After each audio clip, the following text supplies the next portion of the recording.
Welcome back to CFO Weekly, where we're talking with financial leaders about how to build efficiency in their teams, create time for strategy, and ultimately get results. With your host, Megan Weis. Let's jump right in.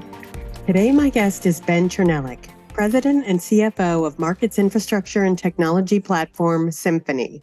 Ben has a passion for capital markets technology and has spent his career focused on enabling trading organizations to utilize technology that drives efficiency and productivity. Over the past 2 decades, he has held financial and management leadership positions at Charles Schwab, Lehman Brothers, New York Stock Exchange, and IPC, where he drove business strategy to adapt to the constantly evolving trading landscape. When not working, Ben enjoys coaching soccer for New Jersey ODP and his daughter's teams. Ben, thank you very much for being my guest on today's episode of CFO Weekly. Thanks, Megan. I appreciate you inviting me and really looking forward to our conversation. Yeah, today we're going to be discussing cybersecurity, record management, and monitoring issues that have stemmed from remote work, particularly in financial services. And with the increasing frequency and sophistication of today's cyber threats, this is a topic that nobody can afford to ignore. I'm really looking forward to learning from you, so let's get started. Fantastic. First, and as always, let's start with you and your career journey and how it is that you got to where you are today. Thank you very much. So currently I'm president and CFO at Symphony. Symphony is a capital markets platform that focuses on market infrastructure, collaboration, workflows, and provides a community capability to all professionals working in financial services and capital markets. So we have a community of over 600,000 users and are a kind of 24/7 system that a lot of people rely on as they're working through their capital allocation, trading, and communication all across Wall Street, investments, institutional asset management, and related technology. I've been here about a little over 3 years. I would say the first half of my career was really on the investment banking, capital markets, and trading side. So spent a lot of time working on trading floors, capacities of business management, finance, operations, working with a lot of our regulators, different liquidity centers, a lot of involvement in acquisitions and mergers. So was always in financial services, capital markets, spent time at Robertson Stephens in San Francisco we're kind of right in the middle of the internet boom. And that cycle was at Lehman Brothers for a number of years in New York in the equity sales and trading group. And after 2008, moved out of the kind of core investment banking trading side to New York Stock Exchange and had an opportunity to help build the commercial technology business at NYSE, which was a really fascinating experience for me as I was able to really understand the buying cycle, the purchasing cycle, how clients that in organizations that I've been part of, thought about their technology roadmaps and how we as technology providers and solution providers could help build into those roadmaps. Yeah, after NYSE was acquired by ICE, I stayed on for a little bit of time to help with some of the divestitures and integration work that they needed to get done. And then was CFO at IPC, which is another technology organization providing trader voice and electronic networking and data distribution. Was there for about 6 years and then came over to Symphony. So I'm just curious, talk to us a little bit about the workflows that Symphony helps manage. What kind of workflows are those? Yeah, so it's communication and collaboration, and I would say data dissemination. So from a communication standpoint, we have one of the leading trader voice platforms or products in what we call Cloud9. And so that allows traders in a screen-based and mobile-ready environment to speak directly with their clients on the buy side or traders at other organizations. And that's done over a high audio, high quality, recorded, compliant, and direct dial environment. If you just can imagine a trading floor where you have individuals that are talking into a speaker, voice trading, or communication, that's done over a very secure and encrypted, specific purpose-built voice communication platform. That's one thing that we run. We also have a full collaboration suite of messaging integrations with Microsoft Teams, with Zoom, our own voice and video capabilities. So people internal to their firms and then external to other firms are able to communicate in a secure and encrypted manner. On the Symphony platform, everyone is identity verified. So it's a known community of participants. So if somebody from a investment bank messages you over Symphony, you have a very high degree of confidence or almost complete confidence that you're interacting with that person, which is not always the case with other platforms.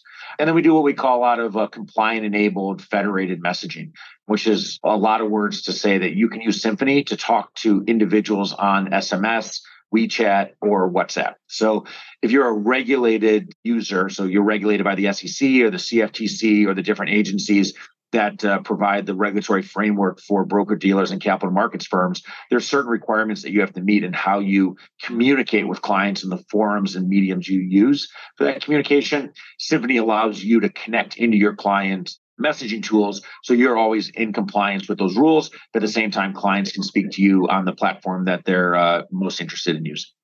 Sounds like a very powerful tool. Yeah, no, absolutely. And then finally, we have about 2,000, we call them bots, but that run on the platform. About 75% of those are built by our clients. They look at manual processes in the trade workflow, and they can use Symphony to automate those processes. So it can be something as routine as sending information between a depository and a custodian and a settlement agency. It can be research tags and information that's being pulled out. It can be pricing info that is disseminated, prices that were transacted at, that's disseminated across the platform. And so people really look at Symphony and say, there's so many people connected, there's 600,000 users on the platform. What daily tasks can we automate and just put into a process instead of having an individual to have to work through those specific items? And so that really drives efficiency because automated tasks are better than manual tasks. So can you discuss some of the cybersecurity challenges that financial services companies have faced during the shift to remote work, and also what measures Symphony has taken to address these challenges? Yeah, absolutely. I think cybersecurity is, being in someone that's been in the capital markets technology space for most of my career, cybersecurity has always been a topic, I've spent time on. Really came to the forefront of, my thinking and focus when I was at the New York Stock Exchange. As one of the leading markets in the world and maybe the most well-known stock exchange brand in the world, we were a top 5 institution of hacks on a day or attempted hacks on a daily basis. So we implemented and employed some of the top cybersecurity experts, in the world to ensure that the integrity of the New York Stock Exchange markets were never breached, and that we had a really good sense of how to fight and impact cybersecurity threats. And they could come from anywhere, right? It could be a group of individuals that were nefarious and trying to truly do damage to the integrity of the markets. It could be probably amateur individuals who just thought it'd be fun to poke around and see if they could get into a New York Stock Exchange trading system. So to me, we think about cybersecurity, we rely so much on the integrity of information that is given to us. And whether it's messages that come across, whether it's prices and size trades that are communicated, emails that come through, sensitive deal information, right? You think of where we operate in capital markets, almost every message or every element of communication that people have ties into sensitive information. It could be individual, private client information. It could be mergers and acquisitions. It could be IPO, syndicate allocations, right? There's all these things that happen in the flow of capital that have privacy around them that other people would love to know, certainly for non-legitimate purposes, but it's information that folks want to get at, ostensibly profit from that information. So there's really 2 elements. One is, how can you protect the information that resides within a company's environment to ensure that external people cannot get access to it. And there's all sorts of tools for that. With Symphony, we're encrypted end to end. We do not see any of the information flow. There's probably any month, there's 175 to 200 million messages that come across the Symphony platform. We as Symphony never see those actual messages. So we're the platform and the distribution and the deployment and the end-to-end points that get the message from one person to another. But that message data, the actual content sits within the clients. So we really are a very secure system, and that no one can break into Symphony and then see those messages. At the same side, we want to make sure for clients that everything is encrypted, right? So that there's not an ability to intercept the message or understand information that is coming across. So for us, that security and encryption is absolutely critical. Then there's how do you keep your information within the right community, right? And I think there's so many times, especially in email, everyone's made the mistake of typing the wrong email address in or missing someone's name by one letter or inadvertently adding the wrong person who may have a very similar name to a confidential email that goes out. And all of a sudden you've exposed confidential information and breached a cybersecurity policy. Within Symphony, we every day are verifying back to our clients and our customers the exact identity of the people on the platform. And for us, that identity management and that identity confirmation and knowledge is absolutely critical. Because if you're sending information, a file, a document, a term sheet, a SIM, whatever it may be, the people that are in your Symphony room or your Symphony collaboration channel are those people and are verified on a daily basis. So I think cybersecurity is a big area of spend, and investment banks are always looking to ensure that fraud is mitigated, that phishing attempts are tracked and mitigated. But you think of how easy it is for people to access their financial information today. You can log on to your brokerage account on an app and move significant amounts of money with a couple keystrokes. You can log on to your bank account on an app and pay bills, move money, transfer money, wire money, and certainly criminal activity has figured out how they can intercept some of those flows and look to either steal actual funds or become aware of information that it could lead to them doing things to potentially profit from it. And this is a bit of an aside, but I've been reading a lot lately about artificial intelligence. So can you talk to us at all about how that's changing the landscape of cyber threats? Yeah, absolutely. And interestingly enough, about 3 or 4 weeks before ChatGPT hit the market and gained so much awareness, we had purchased a company called Amenity Analytics that was a AI and NLP, so natural language processing and programming firm focused on capital markets. So they have models and artificial intelligence that can read through earnings reports, research reports, other content that is relative to or related to capital markets firms, and then pull out or tag the elements in that report that are most pertinent to a trader or a research analyst. They can do sentiment analysis, they can understand things that are said, how those things correlate to other activities that may happen. So AI and NLP is becoming a really important part of the trading ecosystem, the trading environment. Now, the risk is that you just believe everything that you hear from ChatGPT. And I heard something on CNBC the other day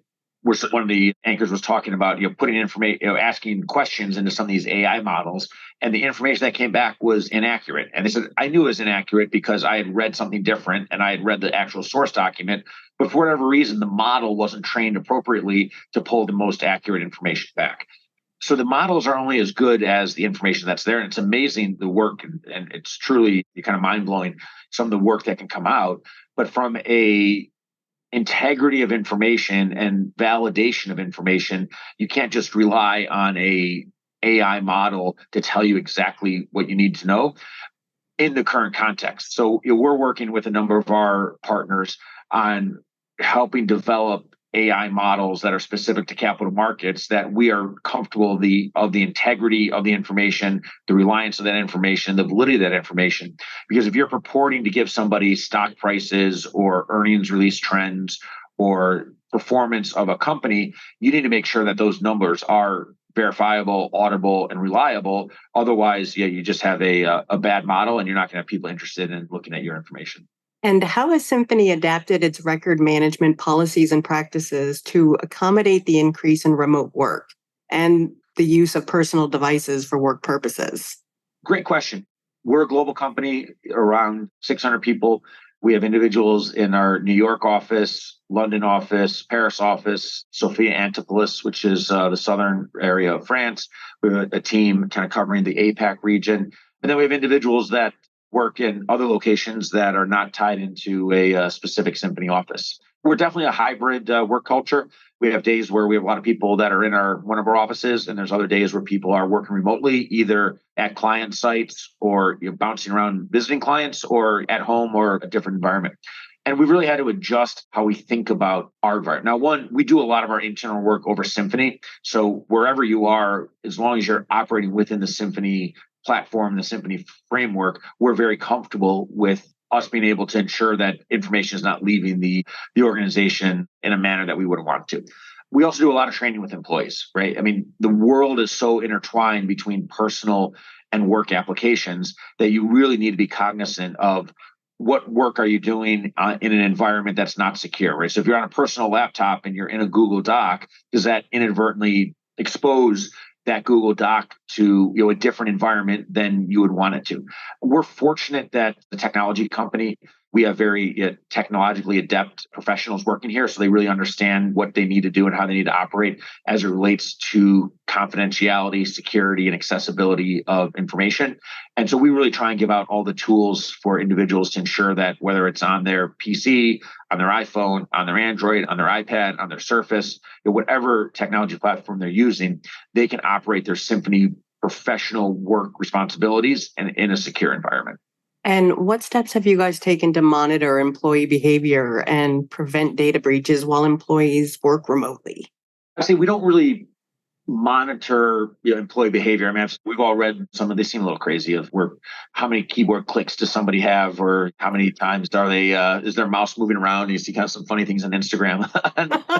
Very micromanaging. Yeah. So what we really look at is kind of the effectiveness of employees and kind of goal attainment, the engagement both in person and virtually throughout the day, throughout the week, and also activity on Symphony and some of our other platforms. So we invest a lot of time in analytics platforms. We use Domo, we use Adaptive, we use Salesforce. We do look just inherently like who's most active in those environments, right? Like what's happening from a client standpoint, what are client updates that we're talking about, where are client sales pipelines looking like, where in our Domo analytics, where are the regions and the teams that are seeing certain amount of activity. I think we have the normal compliance tools in place to help remind people about the sanctity of information and non-distribution or dissemination of information. But we don't have tools in place that I would say monitor behavior. But we do have policies that we really make sure everyone understands the criticality of the professional technology environment that we need to stay in and the risks of getting information outside of that technology environment. And I'm not sure if you can or not, but can you discuss a specific incident or threat that Symphony faced within the realm of cybersecurity during the shift to remote work and how the company responded to that? Yeah, we've been fortunate that we haven't had any breaches or security hacks that would impact the integrity of the system. That said, like any platform, Symphony is subject to hacks and cyber criminals quite frequently. So a couple of things that we've done. At one point, we had something that was called Public Symphony, where anyone could sign up for Symphony and have some degree of limited access into the Symphony community. Now, we had a verification process that we would go through, and we had a identity process that we went through to make sure that we had some knowledge of those individuals. As Symphony became more popular as a platform and more people were working in a remote fashion, we just decided to take that public capability away. We knew it could impact business a little bit, but we thought there was just too much risk. And we saw, unfortunately, we were able to catch them, but we saw instances of people trying to gain access to the system and not really have a logical reason to do it, or coming in from locations that were known for high degrees of cyber criminal activity. We deal with all the normal email phishing and other areas where people are trying to gain access through links, and we get texts from people on, can you wire money here? Can you wire money there? So we do spend a lot of time with our employees, helping them understand what are the instances that people would ever ask you for certain types of information, what are the steps that you go through if you get these. And our CISO spends a lot of time looking at incoming threats, hacks, and attempts to make sure that we have security around those. We do work with some of the top hosting providers and data center providers in the world, and are constantly partnering with them on how to think about protection and alleviating the number of opportunities that people can try and break into our ecosystem. Why do you think it is that cyber threats seem to have just exploded in the last, I would say, maybe 3 to 5 years? I often wish people would spend like half the time doing good that they're spending trying to do something evil. So why do you think it is that this has really become such a problem in the last 5 years? Because it's profitable. Yeah. That's my personal view, is that people are engaging in cyber warfare, cyber criminality, because ultimately they can make money off of it. And at what used to be the kind of funny emails you get about if you send me $1,000, I'm going to release $5 million into your bank account. And someone's like, oh, that sounds like a good idea. Let me go do that. To where, it's a much more sophisticated, can we figure out how to put spying software on someone's personal phone and see what their login codes are to their brokerage account? And then can we move money out? Like, think about like the amount of money that moves across the world on an hourly basis, right? Trillions of dollars are moving around all day long, right? And if somebody can say, hey, I figured out how to step in and take a little bit of that out of the system, and you see it through credit card fraud, through phishing, through access to accounts, to just outright scams of deposits, automated debits into accounts, right? You just think of all the things that happen on a fraudulent basis, and people are still making money off of it. And it's this ongoing balance between, it is easier to trade off your phone, your iPad, or your computer than it is to pick up the phone, call a broker, place an order, and then wait to hear what that order was filled at. And trading volumes have increased exponentially through this.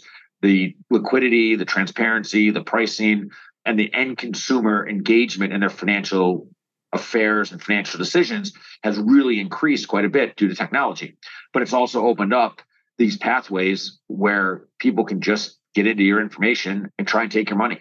So as these threats become more and more sophisticated, how do you educate your employees to avoid them or not click on this or that? I think it's really people understanding the seriousness of the impacts that can happen if you inadvertently allow a hacker into an environment. And if you think on any given day, how many apps you open, how many emails you answer, how many texts are coming in, how many links are sent to you, like it's just, you can get in that routine of I'm opening this, I'm checking this, I'm looking at this, I'm asking for this, I'm typing this password here. So we really spend a lot of time on what are the best practices for security. So we have dual authentication for all of our applications. We have ways, we have obviously passwords, login checks, identity verification, and just ongoing awareness of the threats that are out there. To me, it's the balance between things just become routine and people can pick up on a pattern versus understanding what just seems out of ordinary and unlikely that would happen. And I was cleaning up some of my texts this morning, and I think it was a bit of ironic that it was having this conversation with you today. But yeah, I had a text last week purportedly from our CEO saying, hey, I'm in a conference meeting right now. I can't get out, but I need you to wire some money. Can you just text back to me so I know you got this, and I'll let you know exactly what needs to be done. Now, like our CEO would never actually do that with me over text, but it was just such a casual type text that an average person could be like, oh, maybe someone needs something and they're texting me, they have my number and it's coming across to this person. Sure, let me respond back. And as soon as you respond back, now all of a sudden you're engaged in a step that gets it closer to doing it. And if you imagine that an individual is sending out thousands and thousands of texts like that all day long, all they need is one or two to fall for it. And they've probably taken tens of thousands of dollars illegally. And how does Symphony stay current with the evolving landscape of cybersecurity threats? Yeah, that's a great question. So two things. One, our ownership group contains upwards of 20 of the global commercial investment banks. So we really do get access to, and we're the privilege to work with some of the top minds across financial services and capital markets in cybersecurity. We as a software platform are right alongside the technology teams at all the banks. So our technologists do have the opportunity to work across 20, 30 different global banks, understanding what they're doing around fraud prevention, cybersecurity protection, and gaining that knowledge. And then as a company, we also invest millions and millions of dollars a year in cybersecurity. We have a chief information security officer. He spends a lot of time looking at the threats that are out there, educating people on things that are coming in, things that are as simple as updating your browser version because there's a new hack or a new threat exposure that came out, to our SOC 2 audits, to constantly looking at the infrastructure of what's coming in and making sure that we have the right software in place, the right monitoring tools, and the right alerting tools, that when things happen that are not part of our normal pattern, that those are quickly escalated. Because foundation of our company is based on encrypted and secure communication between market participants. And we can just never be in a situation where the integrity of that communication is breached. So for us, it's critical that we're current with both our investors, our customers, and then also internally as to how we ensure the sanctity of all that information.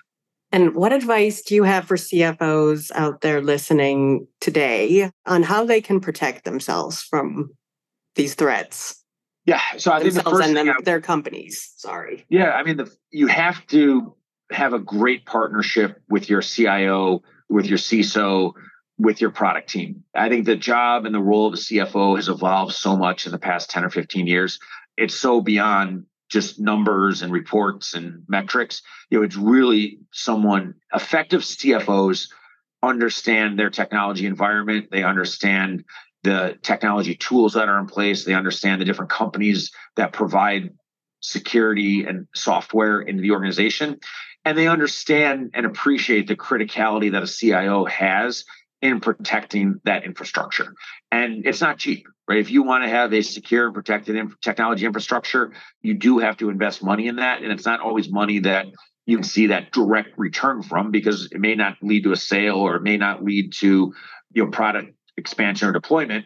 But if every day you know that those investments are protecting your environment from intrusion, from hackers, from downtime, from people prohibiting you from deploying your software, that is a pretty important investment. So knowing the technology infrastructure, being really strong business partners with the technology executives, and being aware, right? Like constantly looking at what's going on in the company and where are areas that we have risk. Taking the SOC 2 audits very seriously, talking with consultants that come in that see threats from other areas, and having that extra antenna up of what can go wrong, how we're protecting against it, and ultimately what is the customer impact if something does go wrong, and having those plans in place that you can quickly remediate if a problem does arise.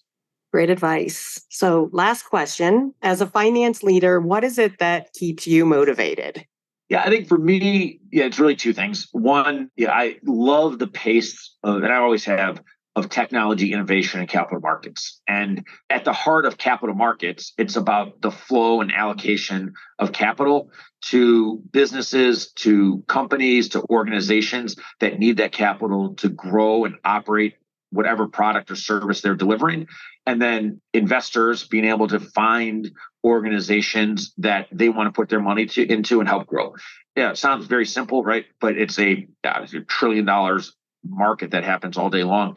And for me, just the technology innovation that's happened the past 20 years is inspirational, right? I mean, 20 years ago, we were mostly voice trading. Volumes were very low. The sophistication of products was minimal. Customer transparency, end user price transparency, liquidity in products.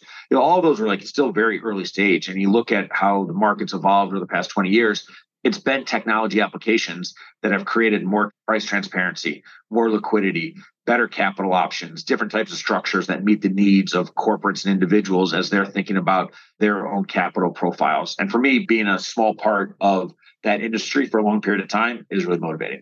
And then second, I've been fortunate in my career, and certainly at Symphony, to work with a great team, whether it's the corporate team across finance, HR, corporate development, or our broader commercial and product and engineering teams. This industry attracts some really smart people, very motivated people, very thoughtful individuals. And for us, folks that really want to help drive technological efficiency and software efficiency into our clients, we're always solving problems. This is an industry where you're asked to solve problems all the time. And for me, it's motivating to be given a problem and work with a really good team on figuring out how we give solutions to those problems. Great answer. Ben, thank you so much for being my guest today. Thank you for the invitation. It's a really important topic.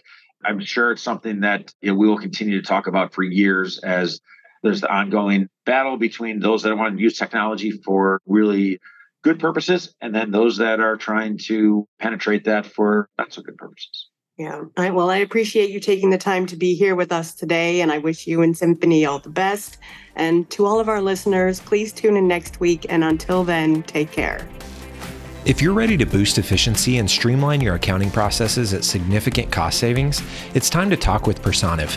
Their people-powered solutions have transformed the delivery of back-office tasks and general accounting functions for decades, partnering with clients to provide everything from accounts payable to payroll services. See what Personiv can do for you by visiting personiv.com.